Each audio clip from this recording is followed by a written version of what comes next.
Sapagkat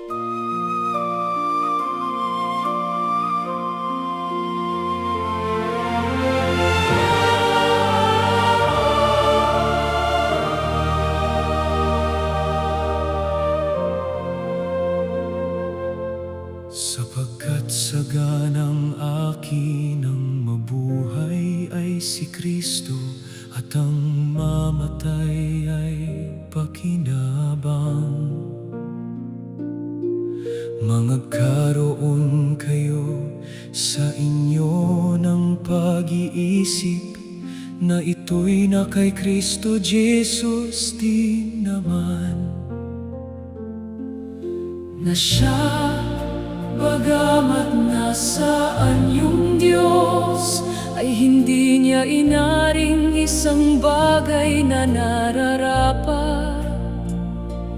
Panangnan ang pagkapantay niya sa Diyos, kundi bagkus hinuban niya ito, at na ganyong alipin na nakitulad sa mga tao.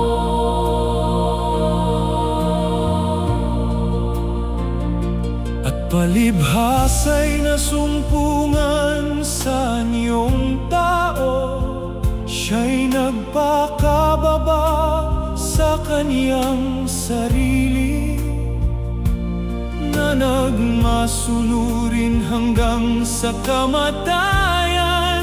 Oo, sa kamatayan sa krus. Kaya siya naman ay pinakadakila ng Diyos, at siya'y binigyan ng pangalang lalo sa lahat ng pangalan, Upang sa pangalan ni Jesus ay iluhod ang lahat ng tuhod, ng nangasa langit at ng nangasa ibabaw ng lupa, at ng nangasa ilalim ng lupa. At upang ipahayag ng lahat ng mga dila na si Jesu Cristo ay Panginoon.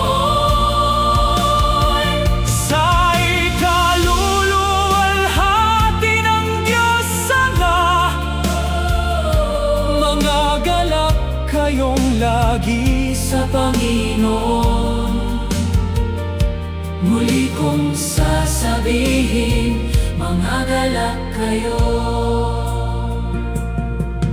Oo nga, at lahat ng mga bagay ay inaari kong kalugihan, dahil sa dakilang kagalingan ng pagkakilala kay Kristo Jesus na Panginoon ko.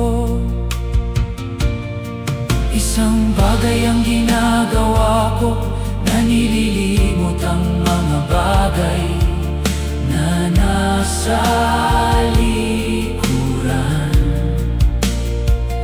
at tinutungo ang mga bagay na hinaharap.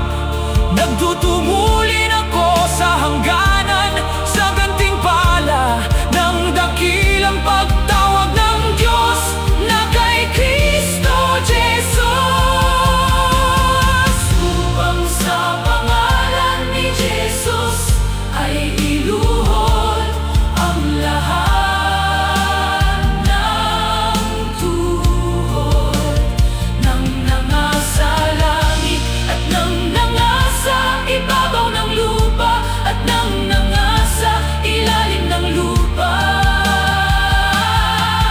At upang ipahayag ng lahat ng mga dila na si Jesu Cristo ay Panginoon. Sa ikaluluwalhati ng Diyos Ama, Mga galak kayong lagi sa Panginoon, muli kong sasabihin, mga galak kayo.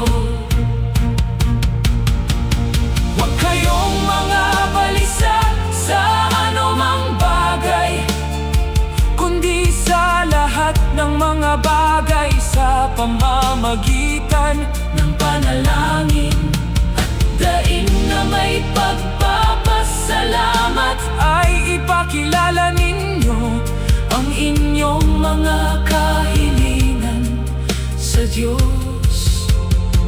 at ang kapayapaan ng Diyos na di masayod ng pag-iisip ay mag-iingat ng inyong mga puso at ng inyong mga pag-iisip kay Kristo Jesus. Lahat ng